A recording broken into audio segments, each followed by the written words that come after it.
on I think that was the very first one I did on this series of Titus 2:4.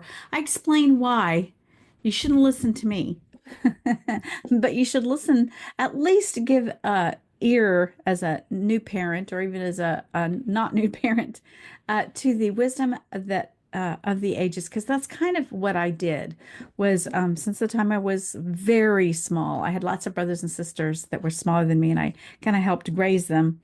And I was obsessed I with two things. I wanted to be an actress and I wanted to be a mother. And I wanted so badly to raise my children to love the Lord. And so I zoned in on all the kids that ended up being rebellious against their parents who had been raised Christian.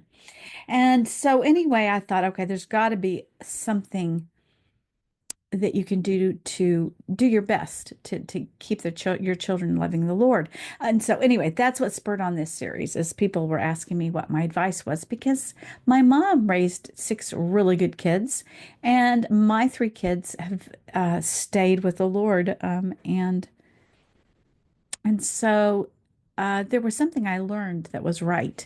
So, anyway, and again, each child and each family has its problems. I'm not saying that this is the right thing to do. What I'm saying is you can just listen and see if it's right for your situation. You know your child better than I do. You know your situation way better than I do. So just use your common sense and see if you think this sounds right for you.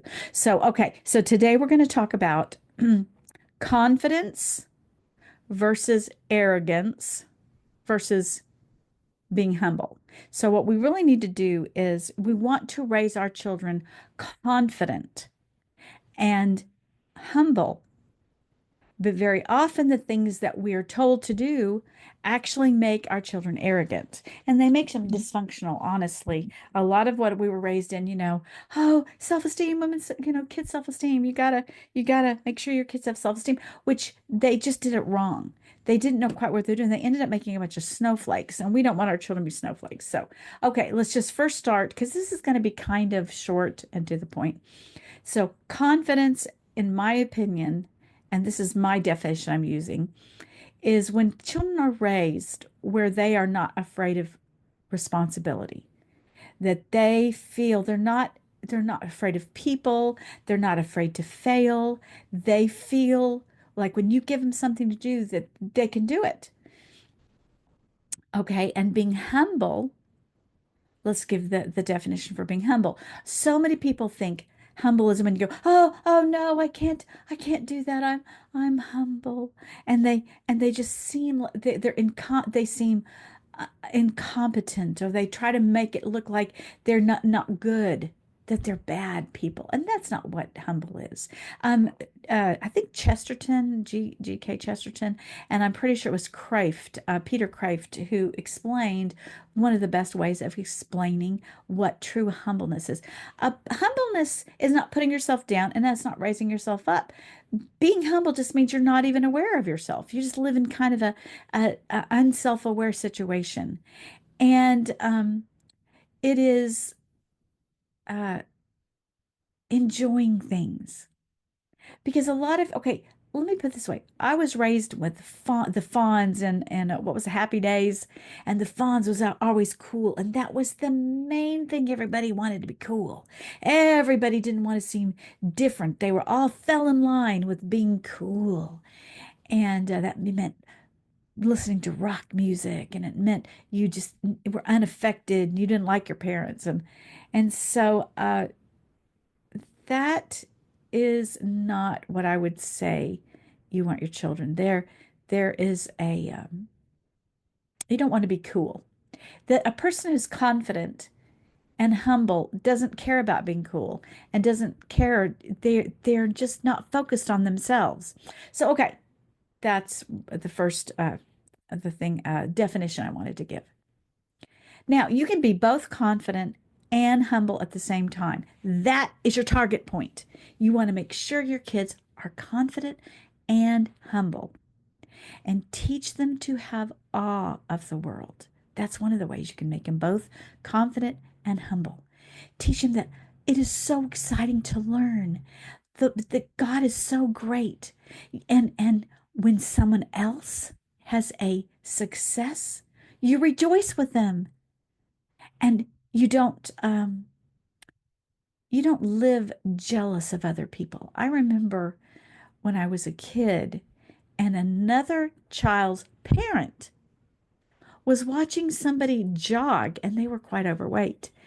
And that parent mocked in front of their child, that parent and both of us mocked that person jogging. Oh, look at that big fat slob.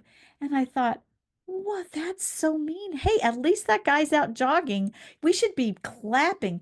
And I think I got so mad at the guy that I rolled down the window. This is not good on me. This is just I'm just I was a stupid kid, and I got so mad at the dad. I think what I did was, or maybe I thought that I was going to, and I never did. But I think I rolled down the window and just started clapping at the guy. I go, yay! Good for you! Good for you! Don't know if that's a true story or not. I just may probably thought I wanted to do it and didn't do it. But anyway, okay. So now arrogance is what you don't want your kids to be.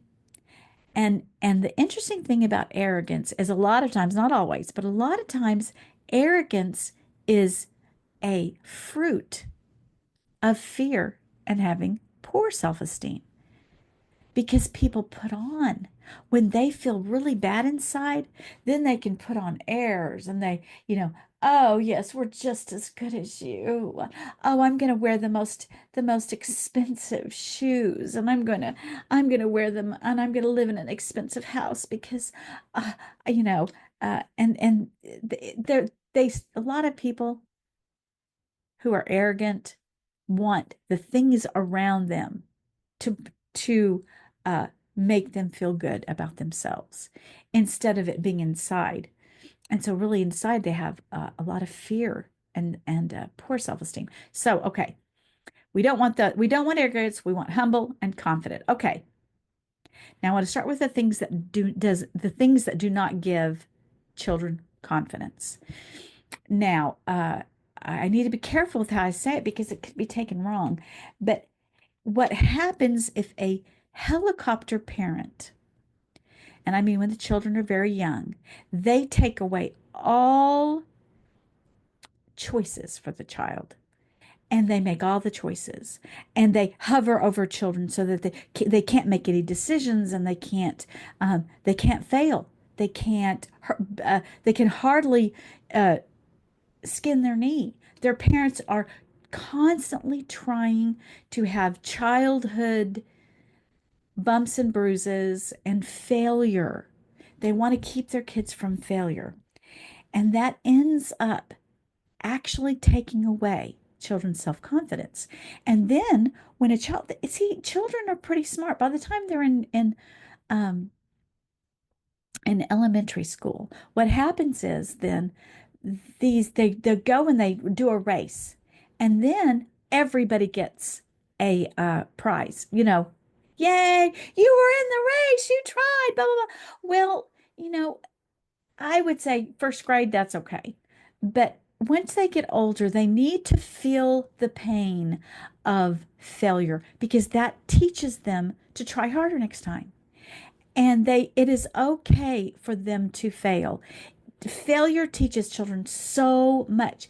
And it actually, when you take away a child's ability to fail, you are actually taking away their confidence because what will happen is children who are allowed to have little tiny failures when they're little learn that when they finally do something, they were like, hey, I can actually do this. I can overcome. I can uh, I can learn to jump rope. I can learn to swim. I can do it. And if we constantly put things to surround our children, it will actually, in the long run, it will take away their confidence. So helicopter parenting um, can work to take away confidence of children. Let them. So, okay, let me give you an example. My mother, when I was little, I had long, very long hair. I really wanted long hair. So, and I could sit down on my hair. I mean, it almost went to my knees. And so one time when I went to church, she She braided my hair and put it around like this. And for some reason, it actually looked really cute. But for some reason, I got in my mind that I was embarrassed by that. I was probably 13, and that was not the style. It was 1970s, and it was just not the style. It just didn't look cool back then. So I took, for some reason, in the back of my parents' wagon, station wagon, when I was going to church, I found a yellow and white beanie hat that had the little propeller on the top. I thought, oh, that will make me less conspicuous. So I put it on, and my parents, they said, "Are you sure you want to wear that into church, into our Sabbath school?" And I was like, "Oh, yes, I would much rather this wear than have the braid show."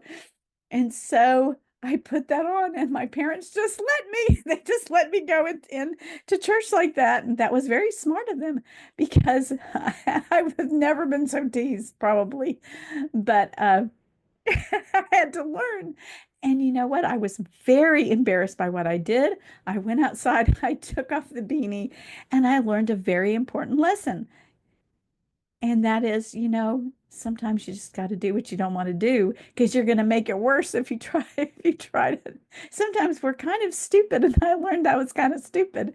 So anyway, it actually then helped me to overcome being embarrassed because I did lots of things that were very embarrassing, and I learned just to not be embarrassed, which is a very good thing to teach kids to be to have confidence, is help them to learn, embarrassment's not going to kill you. This is not the worst thing. Embarrassment can truly keep you from doing so many things in life that you will succeed at and be great at.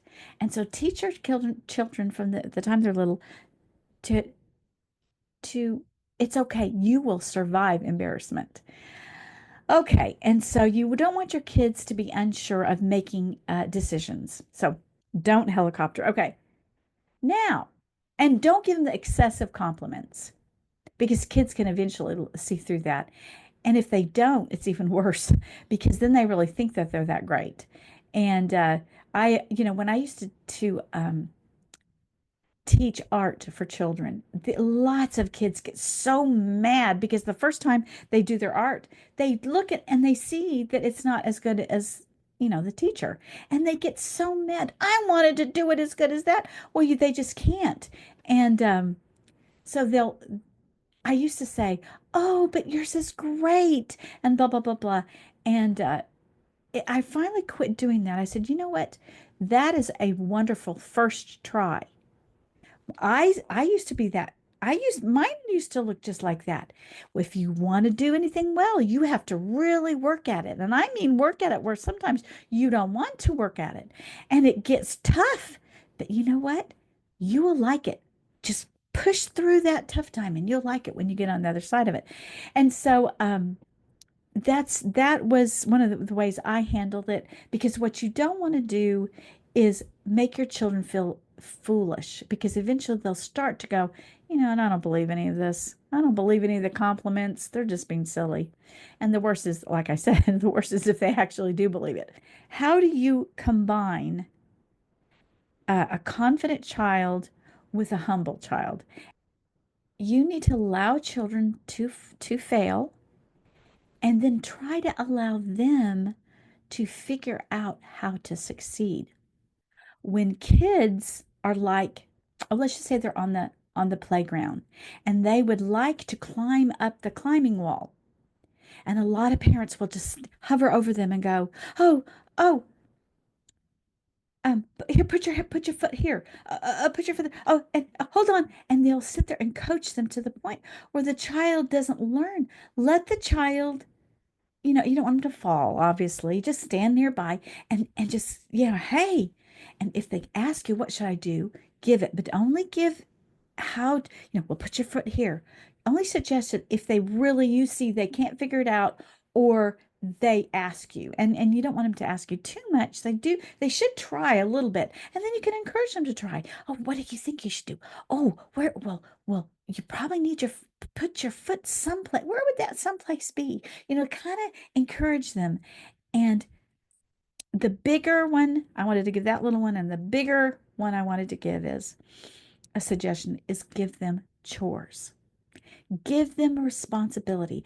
There is nothing that can help a child be confident and humble more than, I mean, of course, prayer, and God can give them the grace, of course, if you pray. But I'm talking about like things you can do with your children that can help form them in being confident and not arrogant and humble, and give them responsibility from the time they're little. When I was 4, my grandfather walked me out to the chicken coop in the morning and would have me pick out the chickens, and I did not like it. I was a city girl. I had one grandfather that was a country guy, and then one that was a city. And the country one, he knew, he's like, okay, this kid needs a little bit of country life. So he would take me out and we were told, don't. We were told in Texas, be careful of snakes. And he was right there. He wasn't going to let me get hurt. And he had a light shining out. But it was before morning because he had to go, he was a physical therapist. And so he had to get to Dallas to go to work. And we were out on his farm. And so he would shine the light, make sure there were no snakes. Okay, just look out for snakes there, 4-year-old Teresa. And we would get out there and he'd say, okay, you go, grab the eggs. And I'd put them in the basket and grab the eggs, and very carefully he told me how to do it. And I had a lot of responsibility because I was the oldest daughter of 4 children. 4 children were younger than me. And so I helped raise them. And that gives you such confidence. So that is my greatest uh, suggestion for you is if make sure those kids get lots of responsibility and let them fail. And when they actually get it, there is nothing you can do that gives them more confidence in the long run. Okay, so that's it. God bless.